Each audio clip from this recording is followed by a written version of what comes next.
Hello students, हम कर रहे थे ब्रिटिश पॉलिटिकल सिस्टम। आज हम इस सेशन में करेंगे local government system of United kingdom. वहां पर लोकल गवर्नमेंट सिस्टम कैसे वर्क करता है। यूनाइटेड किंगडम में यूनिटरी गवर्नमेंट सिस्टम है। यूनिटरी सिस्टम होने की वजह से वहां पर सभी के सभी पावर्स सेंट्रलाइज्ड हैं। वहां पर जो सेंट्रल पार्लियामेंट है लंदन में, उसी के पास सभी पावर्स हैं। लेकिन फिर भी जो लोकल गवर्नमेंट्स हैं, इनको डिफरेंट डिफरेंट एक्ट्स के थ्रू पावर्स दी गई हैं। इनके पास डेलीगेटेड पावर्स हैं, जिस वजह से ये अपना काम करते हैं। क्योंकि लोकल गवर्नमेंट होती हैं, लोकल गवर्नमेंट लोकल नीड्स को अच्छे से समझते हैं और उसके अकॉर्डिंग ही वर्क करते हैं, जिससे सेंट्रल गवर्नमेंट को बहुत बेनिफिट होता है। उसका टाइम और मनी भी सेव होती है। तो लोकल गवर्नमेंट की हर एक कंट्री में सबसे ज्यादा इम्पोर्टेंस है। ये एक तो डेमोक्रेसी को प्रमोट करती हैं, क्योंकि इसमें डेमोस हैं, लोग हैं, लोकल लेवल पर अपने नीड्स के अकॉर्डिंग ही वर्क करते हैं और गवर्नमेंट भी लोगों के अकॉर्डिंग ही क्या कर रही है, सभी के सभी डेवलपमेंट वर्क करती है। तो लोकल गवर्नमेंट इन डेवलपिंग और डेवलप सभी कंट्रीज में बहुत बेनिफिशियल होते हैं। लोकल गवर्नमेंट्स इन यूके, इसका मीनिंग क्या है। जो लोकल गवर्नमेंट्स होती हैं, ये किसके साथ डील्स करती हैं, with the functions related to local areas. तो ये एडमिनिस्ट्रेशन का बहुत इंपॉर्टेंट सेगमेंट है। इसकी वजह से जो एडमिनिस्ट्रेशन है बहुत प्रॉपर वर्क करता है।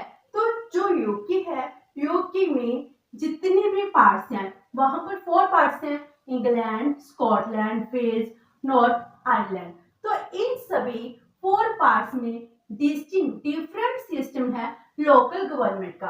तो उसका स्ट्रक्चर हम आगे करेंगे। तो हर एक पार्ट में डिफरेंट डिफरेंट स्ट्रक्चर है, वो वर्क कर रहा है। तो जो लोकल गवर्नमेंट्स है have very few legislative powers. इनके पास कम लेजिस्लेटिव पावर्स क्यों है, क्योंकि वहां पर फेडरल सिस्टम ना होकर वहां पर यूनिटरी सिस्टम है। एंड उनको काम कैसे करना पड़ता है, within the framework of laws passed by the central parliament. जो सेंट्रल पार्लियामेंट कहती है, जो पावर्स डेलीगेट करती है, उसके अकॉर्डिंग ही लोकल गवर्नमेंट अपनी पावर्स को यूज करते हैं, वो ये फंक्शन परफॉर्म करते हैं। एंड स्कॉटलैंड में स्कॉटिश पार्लियामेंट है, तो वो उसके अकॉर्डिंग ही वर्क करती है। तो ये थी basic introduction of local government in UK. Now structure of local government. Local government का स्ट्रक्चर कैसा है, वहां पर 3 लेवल्स हैं। फर्स्ट है single tier authorities, then 2 tier authorities, third है पैरिश और कम्युनिटी काउंसिल। जो सिंगल टीयर अथॉरिटीज है, एक सिंगल टीयर अथॉरिटीज क्या होती है, रिस्पॉन्सिबल होती है for district level and county level planning matters. Means जैसे हमारे देश में ग्राम सभा है, पंचायत समिति है, जिला परिषद है, उसी तरह वहां पर जिला परिषद सबसे इंपॉर्टेंट मीन्स पूरे डिस्ट्रिक्ट को कंट्रोल करती है। तो ये सबसे लोएस्ट होगी, इससे ऊपर हायर होगी। तो ये हाईएस्ट टीयर सिस्टम है, हाईएस्ट अथॉरिटी है। जो काउंटी लेवल है और जो डिस्ट्रिक्ट लेवल के मैटर्स हैं, जो 2 टीयर अथॉरिटीज के अंडर आते हैं, इनको कंट्रोल कौन करती है, सिंगल टीयर अथॉरिटीज ही करती हैं। तो इसमें क्या कुछ इंक्लूड होता है, इसमें जो मेट्रोपॉलिटन अथॉरिटीज हैं वो भी आती हैं, लंदन बॉरोस भी आती हैं, यूनिटरी अथॉरिटीज भी आती हैं, जो इंग्लैंड में मोस्टली वर्क करती हैं। तो single tier authorities highest authority system है इन लोकल गवर्नमेंट सिस्टम। और उसके अलावा 2 टीयर अथॉरिटीज, जो बहुत ज्यादा स्टेट्स हैं जैसे वेल्स आयरलैंड में, वहां पर 2 टीयर सिस्टम ही प्रिवेल करता है। मोस्टली नॉर्थन आयरलैंड, वहां पर 1 टीयर सिस्टम ना होकर 2 टीयर अथॉरिटी सिस्टम प्रिवेल कर रहा है। तो जो 2 टीयर अथॉरिटीज है, इसमें 2 टीयर्स हैं। एक है अपर टीयर, नंबर 2 लोअर टीयर। जो अपर टीयर एडमिनिस्ट्रेशन है, इसको काउंटी काउंसिल्स कहते हैं। जो उसके बाद लोअर टीयर एडमिनिस्ट्रेशन होता है, इसको डिस्ट्रिक्ट काउंसिल कहते हैं। तो इस तरह वहां पर 2 टीयर अथॉरिटीज में अपर टीयर एंड लोअर टीयर आ गई। उसके बाद जो लंदन है, लंदन में लंदन ग्रेटर अथॉरिटी है जो काम करती है। जो लंदन में डिस्ट्रिक्ट काउंसिल्स हैं, इनको बोरो काउंसिल्स कहा जाता है। लंदन में क्या है, 33 काउंसिल्स हैं। एक है बोरो काउंसिल जो 32 हैं, और सिटी ऑफ लंदन कॉरपोरेशन जिसको सिटी काउंसिल कहते हैं, तो G1 है। टोटल 33 पार्ट्स में डिवाइड है। तो बोरो काउंसिल में एक मेयर होता है और city of London corporation city council का एक लॉर्ड मेयर होता है। तो ये काउंसिल क्या करती है, पूरे लंदन का एडमिनिस्ट्रेशन है उसको रन करती है।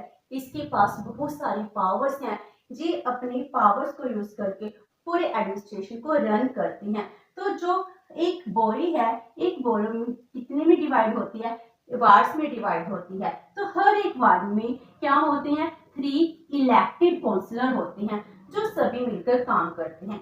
जो इनमें काउंसलर होती हैं, इन काउंसलर को सैलरी नहीं मिलती, जो जितना काम करते हैं उसके अकॉर्डिंग इनको अलाउंस दिया जाता है। तो इनमें क्या है, एक सिस्टम बनाया गया है, पूरी सिटी को बोरिस में डिवाइड किया गया है। एंड उसके बाद लंदन कॉर्पोरेशन है, वो हर एक काम को पूरा देख रही है, सभी वर्क अच्छे से कर रही है। इस तरह 2 टियर अथॉरिटीज में upper tier lower tier administration work करता है।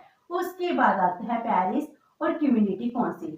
जो पेरिस और कम्युनिटी काउंसिल है, इसको लोएस्ट टियर भी कहा जाता है। जो पेरिस हैं, ये क्या है, सिविल सब डिविजन्स हैं, यूजली सेंटर्ड ऑन विलेज और स्मॉल टाउन। जैसे हमारे देश में विलेज पंचायत होती हैं, वैसे ही पेरिस और कम्युनिटी काउंसिल होती है।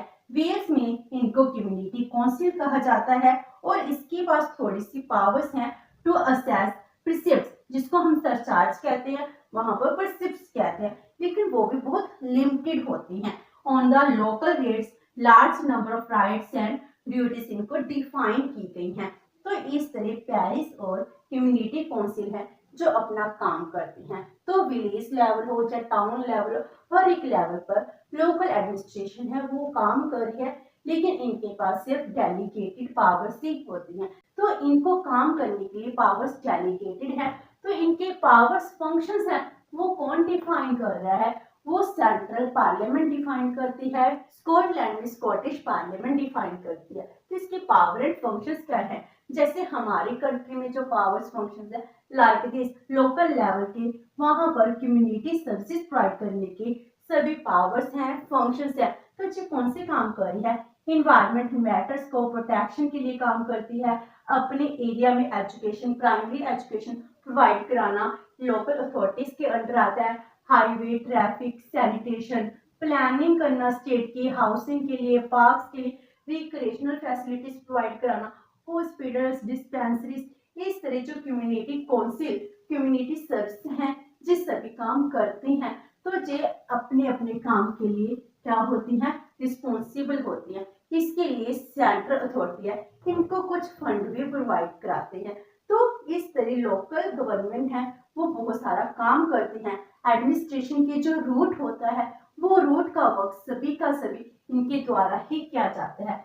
जो नॉर्दर्न आयरलैंड है, उसमें जो पावर्स एंड फंक्शंस है वो एक अथॉरिटी के पास है, जिसको लोकल गवर्नमेंट या बोरो कहा जाता है। और जो वेल्स है वहां पर सिर्फ कम्युनिटी काउंसिल है। स्कॉटलैंड में भी काउंसिल्स हैं, ये सभी 2 टियर अथॉरिटी सिस्टम है, वो स्कॉटलैंड में भी चलते हैं। इंग्लैंड में यूनिटरी अथॉरिटी सिस्टम चलता है, जो पेरिस एंड टाउन्स है उससे अबव है। लंदन का जो सिस्टम है हमने काउंसिल के थ्रू वो कर लिया। तो इस तरह इनके अपने अपने लेवल पर सभी काम करते हैं। इनको काम करने के लिए फंड की जरूरत होती है, रिसोर्सेज की जरूरत होती है। तो इनके पास कौन कौन से रिसोर्सेज हैं जिससे ये अपने जो कम्युनिटी सर्विसेज हैं ये प्रोवाइड करा सकती हैं। तो इनके रिसोर्सेज को 3 पार्ट में डिवाइड करते हैं, taxes, fees and grants. Taxes जिसे काउंसिल टैक्सेस हो गए, taxes on business property such as stores, office, factories, warehouses. तो इनको जो टैक्स लगाने की परमिशन मिली हुई है, पावर है, लेकिन जो टैक्स इम्पोज करते हैं उन पर एक लिमिट है। ये कुछ परसेंट तक ही टैक्स को इम्पोज कर सकती हैं। ये कितना टैक्स इम्पोज कर सकती है, जो सेंट्रल पार्लियामेंट है वो डिफाइन करती है। जैसे स्कॉटिश पार्लियामेंट थी, इसको भी 3% तक ही टैक्स लगाने की परमिशन थी, बाद में इसको कुछ और पावर्स भी दे दी गई। तो टैक्सेस टैक्सेस लगाने का अथॉरिटी वैसे सेंट्रल गवर्नमेंट के पास है, वो जितना डिफाइन करती है वो उसके अकॉर्डिंग लोकल गवर्नमेंट्स है वो टैक्स इम्पोज कर सकती हैं। और उसके बाद इनकी रिवेन्यू का सेकंड पार्ट आता है फीस। फीस क्या होती है? फीस फॉर सर्विसेज प्रोवाइडेड, जो कम्युनिटी सर्विसेज जो प्रोवाइड कराती है इसके बदले में जो कुछ फीस चार्जेस करते हैं, तो ये भी फीस चार्जेस क्या बन गया, इसका पार्ट बन गया। उसके बाद नेक्स्ट आता है ग्रांट्स। ग्रांट्स कैसे? जो सेंट्रल गवर्नमेंट है जो ग्रांट्स दे रही है, जैसे grants from the central government, London parliament है वो वेल्स, इंग्लैंड, नॉर्थन आयरलैंड के लिए ग्रांट्स प्रोवाइड कराती है, क्योंकि highway, traffic, sanitation planning in सब के लिए बहुत अमाउंट चाहिए होती है। वो अमाउंट टैक्सेस एंड फीस से पूरी कंप्लीट नहीं होती, इसीलिए ग्रांट्स भी बहुत ज्यादा इंपॉर्टेंट रोल प्ले करती हैं। और उसके बाद जो स्कॉटिश पार्लियामेंट है वो स्कॉटलैंड के लिए ग्रांट्स प्रोवाइड कराती है। तो इस तरह से सारा पावर स्ट्रक्चर चलता है।